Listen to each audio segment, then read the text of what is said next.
Donc, je m'appelle Benjamin Bibas, je suis journaliste documentariste. Je m'intéresse à l'Afrique depuis une dizaine d'années.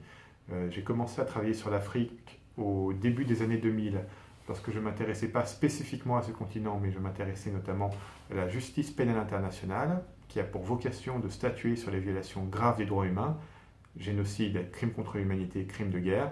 Et le fait de m'intéresser à ces crimes extrêmement graves m'a amené le plus souvent à voyager en Afrique. Et donc, travaillant sur ces violations graves des droits humains, je me suis rendu compte qu'elles étaient très souvent liées à des questions d'exploitation effrénée des ressources naturelles en Afrique, dans le cadre d'une économie de guerre, et le cas type, c'est les Kivu.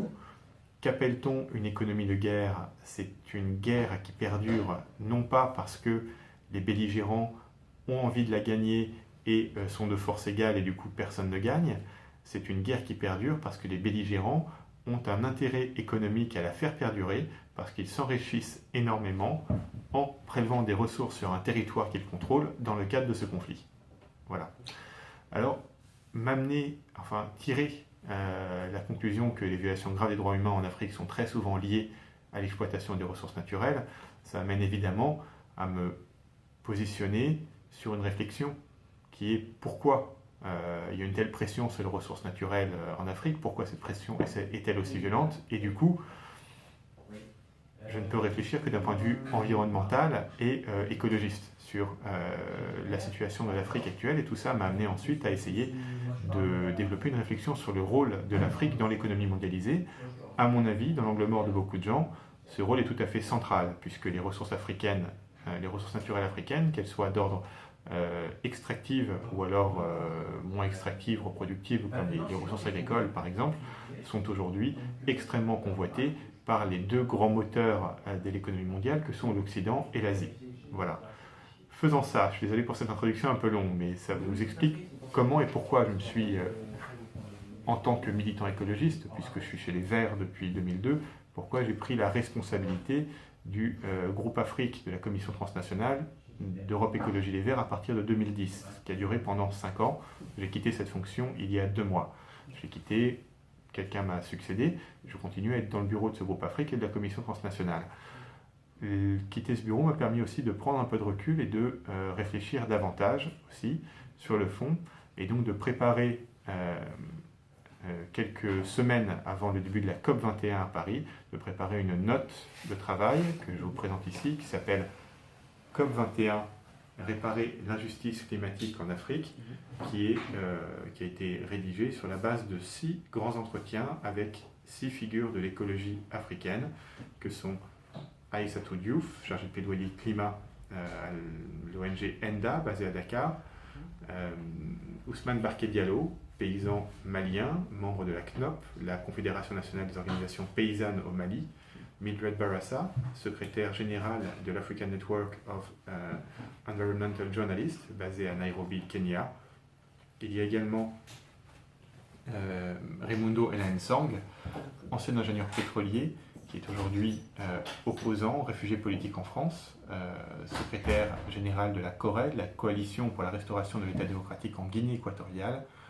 Il y a cinquièmement Marcona Essangui, secrétaire exécutif de l'ONG Brain Forest au Gabon, et enfin Haïdar El Ali, ancien ministre de l'Environnement et de la Pêche du Sénégal.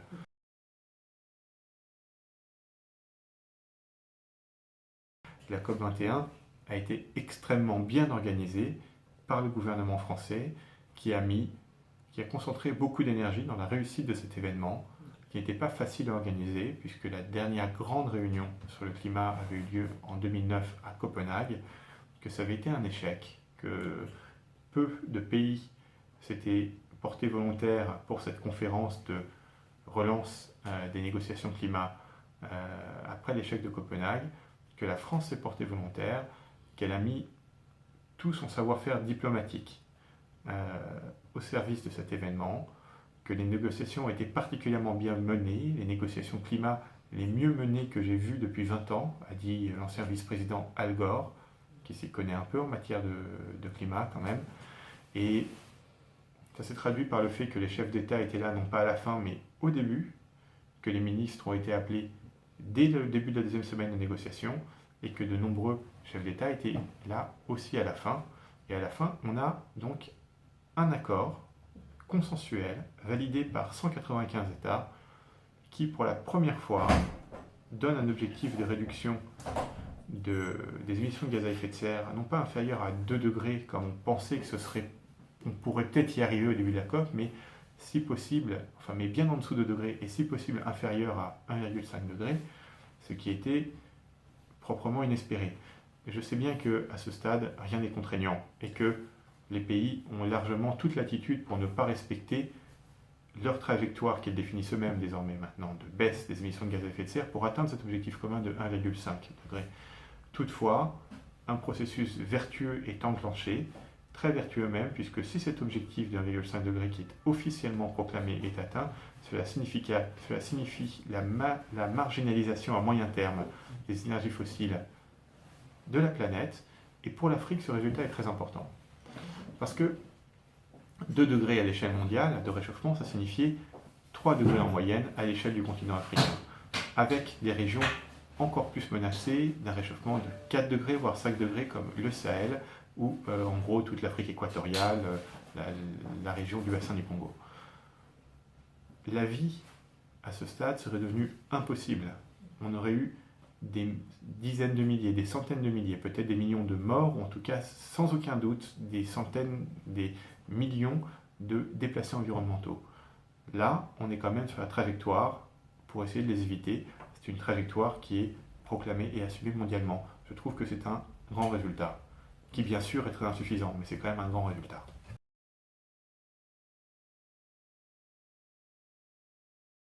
On a été resté, je crois, beaucoup de gens attendaient un résultat en termes d'engagement ferme, en dessous de 2 degrés. On n'a pas cet engagement ferme en dessous de 2 degrés.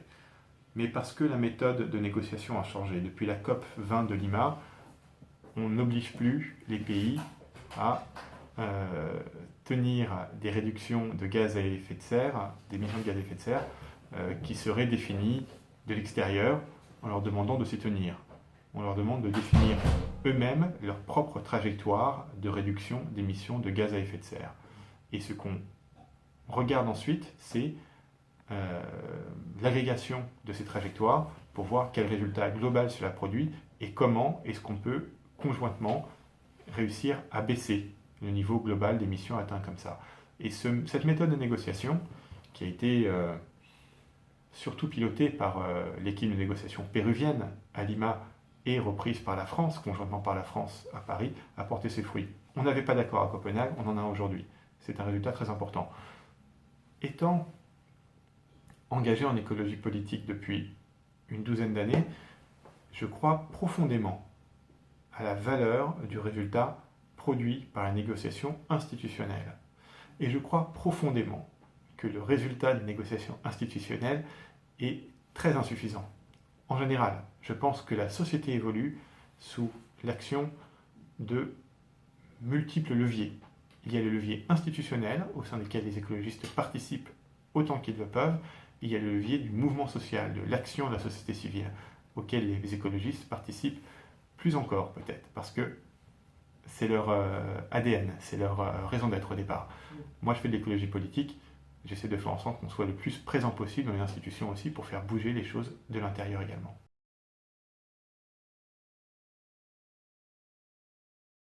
Je crois que dans votre question, il y a 2 aspects.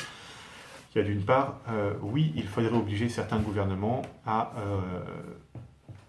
plus de résultats. Dans l'idéal, il faudrait obliger certains gouvernements à plus de résultats. Plus de résultats en termes, 1, de réduction d'émissions de gaz à effet de serre, 2, de contribution au Fonds vert pour le climat ou à d'autres financements qui vont permettre aux pays les plus vulnérables au changement climatique de s'adapter au changement climatique, troisièmement, plus de résultats en termes de protection des écosystèmes.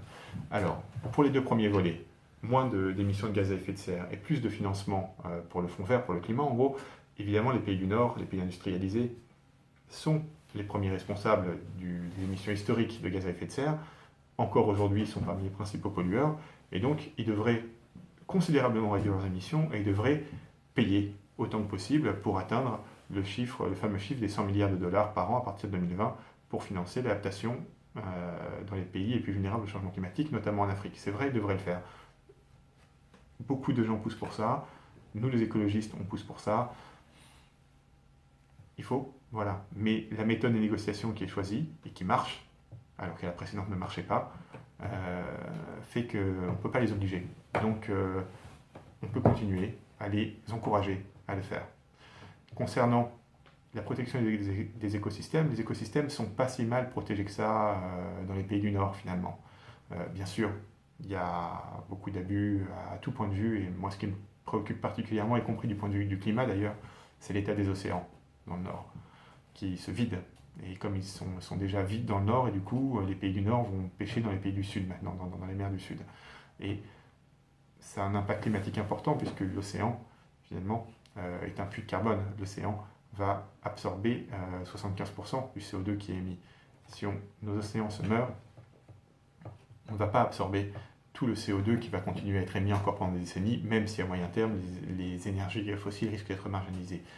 Ceci dit, les écosystèmes sont donc principalement en danger dans le sud. Ce sont les États du Sud qui n'arrivent pas, et singulièrement africains, qui n'arrivent pas à protéger convenablement leurs écosystèmes. Il y a donc dans cette note de la Fondation de l'écologie politique que j'ai coordonnée avec le collectif Wangari Maathai, mes amis écologistes, il y a un entretien avec Marcona Essangui, secrétaire exécutif de l'ONG Brain Forest au Gabon, qui dit « Pour protéger les écosystèmes, il y a une chose essentielle à faire. Instaurer la transparence financière dans un état de droit. Instaurer la transparence financière via des mécanismes qui existent déjà. Notamment l'initiative de transparence pour les industries extractives, qui est aujourd'hui une initiative sur la base du volontariat, qui a été mise en place par le Royaume-Uni au milieu des années 2000, et le Gabon en a été membre pendant quelques temps. Que dit cette initiative? Elle dit, vous, les pays qui font l'objet d'une exploitation de leurs ressources extractives, minières, énergétiques, vous devez publier de façon transparente les paiements que vous recevez des entreprises multinationales.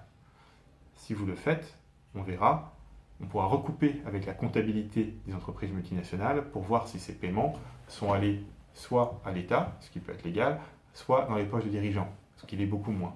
Beaucoup de dirigeants de pays africains reçoivent des paiements personnels pour autoriser des exploitations de ressources forestières, minières, etc. à des multinationales en enfreignant la loi. La loi environnementale est bien faite le plus souvent dans les pays du Sud. C'est ce que nous dit en tout cas Mildred Barasa du Kenya, c'est ce que nous dit Marcona Essangui du Gabon. Mais ce qui ne va pas, c'est la pression des multinationales asiatiques et occidentales, pression sans limite sur ces ressources extractives, qui se traduit par une corruption sur les régimes africains. Il y a donc corrupteurs et corrompus. Pour enrayer ce système de corruption très nocif pour les ressources naturelles, il faut plus de transparence financière et davantage d'état de droit. Transparence financière, on l'a vu, pour les États, pour les multinationales aussi.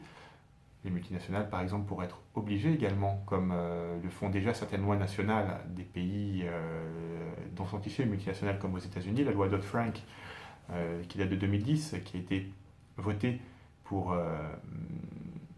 réintroduire de l'ordre dans la régulation financière après la grande crise des subprimes de 2008-2009. Eh bien, cette loi Dodd-Frank, elle oblige les entreprises multinationales à publier pays par pays leurs résultats consolidés, leurs résultats agrégés. Comme ça, on voit ce qu'ils gagnent au Gabon, ce qu'ils gagnent aux États-Unis, ce qu'ils gagnent au Venezuela, enfin, etc. Et du coup, on est capable de dire quelle est la part de leurs bénéfices réalisés dans tel ou tel pays. Ainsi apparaissent mieux des mécanismes de prix de transfert, donc des bénéfices enregistrés dans les paradis fiscaux, et ainsi apparaissent également, en toute transparence, les paiements qu'ils ont effectués au régime ou à des personnes issues du régime. Donc, transparence financière. État de droit maintenant. Dans un pays comme le Gabon, mais c'est vrai dans d'autres pays, Mildred Barasa est très clair à ce sujet-là également au Kenya, il y a des membres du gouvernement ou des administrateurs publics qui ont des parts dans des sociétés extractives. C'est même la règle au Gabon. Une grande holding du régime détient des parts dans toutes les entreprises qui extraient des ressources naturelles au Gabon. À partir de là, il est très difficile pour un juge gabonais de sanctionner une infraction d'une multinationale dont est actionnaire le président du régime. Parce que la séparation des pouvoirs n'est pas suffisante dans dans un pays comme le Gabon, comme dans beaucoup de pays africains, parce que la pression de l'exécutif reste importante sur le pouvoir judiciaire dans beaucoup de pays africains. À partir de là, il y a des réformes institutionnelles aussi qui sont nécessaires. Instaurer la transparence financière dans des États, véritablement des États de droit, serait un pas important pour protéger les écosystèmes. Et à travers les écosystèmes, les populations d'ailleurs, puisque en tant qu'écologiste, pour nous, il n'y a pas de séparation entre les humains et les écosystèmes. Les humains sont partie prenante intégralement des écosystèmes. Ils ne sont pas dans une exploitation d'un truc qui serait en dehors d'eux, qu'on appelle l'environnement. Non, il y a l'être humain et le système conjointement. Si l'écosystème se meurt, l'être humain va se mourir. Le mot allemand Umwelt, environnement, définit bien cette espèce d'enveloppe globale, qui dit à la fois donc Umwelt, autour du monde, littéralement, définit bien cette espèce d'enveloppe globale, et ce mot veut dire justement environnement.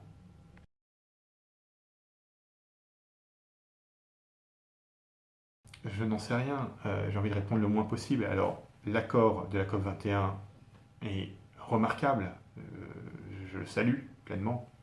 Maintenant, il est insuffisant, puisqu'il n'y a aucune obligation qui pèse sur les signataires de faire ce qu'ils ont dit, de se diriger effectivement vers 1,5 degré de réchauffement global, de se diriger effectivement vers 100 milliards de dollars de financement pour le fonds vert ou financement pour l'atténuation et l'adaptation des pays les plus vulnérables à partir de 2020.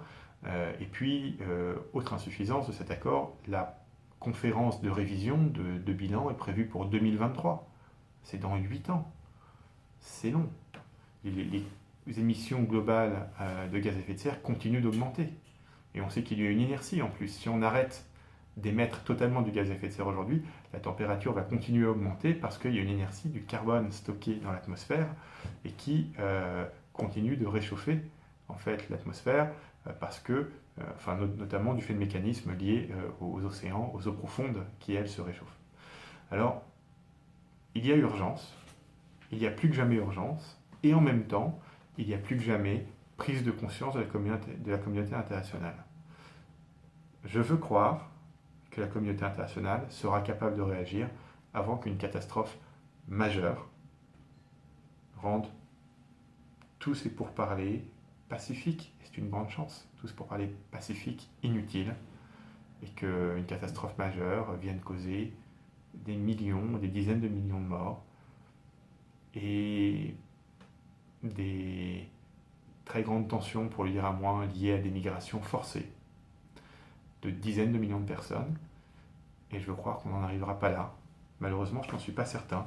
Raison pour laquelle, plus que jamais, l'action résolue, urgente, pour forcer les gouvernements et l'ensemble des parties prenantes, que sont les entreprises, les associations, les collectivités locales, les êtres humains, tout le monde peut agir pour le climat en éteignant ses lumières plutôt. Enfin, tout le monde doit agir pour le climat résolument et donc urgemment. Il faut le faire le plus possible, le plus vite possible.